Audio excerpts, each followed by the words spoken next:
হচ্ছে আপনার 19 ইঞ্চির ভিতরে 19 ইঞ্চির ভিতরে এলইডির একটি মনিটর। সো আপনারা জানেন যে কোনো অফিস বলেন, আদালত বলেন, সরকারি অফিস বলেন বা বেসরকারি অফিস বলেন বা হোম ইউজ বলেন, প্রত্যেকটি ক্ষেত্রেই কিন্তু এই সাইজটি কিন্তু একেবারে একটা স্ট্যান্ডার্ড সাইজ।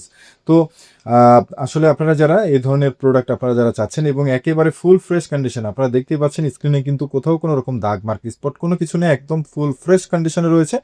এবং এই সকল প্রোডাক্ট কিন্তু আপনারা জানেন ব্র্যান্ডের product, HP, Dell, LG. So আমাদের কাছে কিন্তু এই মুহূর্তে আপনারা এইচপি, ডেল এবং এলজির ভিতরে একেবারে কোয়ান্টিটি এই ধরনের মনিটর সবসময় আপনারা আমাদের কাছ থেকে পেয়ে যাবেন। সো আপনারা যারা 19 ইঞ্চির ভিতরে এই ধরনের একেবারে ব্র্যান্ডের ভিতরে ফুল ফ্রেশ মনিটর চাচ্ছেন, সো আপনারা জানেন যে এইচপি, ডেল, এলজির ভিতরে আসলে ফুল ফ্রেশ মনিটর বর্তমান বাজার মূল্য কিন্তু প্রায় 11 বা 12-র মতো, 12,000 টাকার মতো কিন্তু বর্তমানে এই সকল ব্র্যান্ডের মনিটরের প্রাইস রয়েছে। সো এই সকল প্রোডাক্ট কিন্তু ব্র্যান্ডের আপনারা আমাদের কাছ থেকে পেয়ে যাবেন মাত্র ফুল ফ্রেশ কন্ডিশন মাত্র 4,500 টাকায়। সো ভিউয়ার্স বন্ধুরা, বুঝতেই পারছেন খুবই লিমিটেড বাজেটের ভিতরে কিন্তু এই সকল প্রোডাক্ট কিন্তু খুবই অসাধারণ পারফরমেন্স দেয়। এবং আপনারা যারা আসলে দীর্ঘ সময় বা আপনারা আপনাদের বাসার জন্য আপনারা যারা একটা ছোট সিমসাম প্রোডাক্ট আপনারা যারা চাচ্ছেন, তারা কিন্তু 19 ইঞ্চি এলইডির ভিতরে এই সকল প্রোডাক্ট আপনারা আমাদের কাছ থেকে পারচেস করতে পারেন।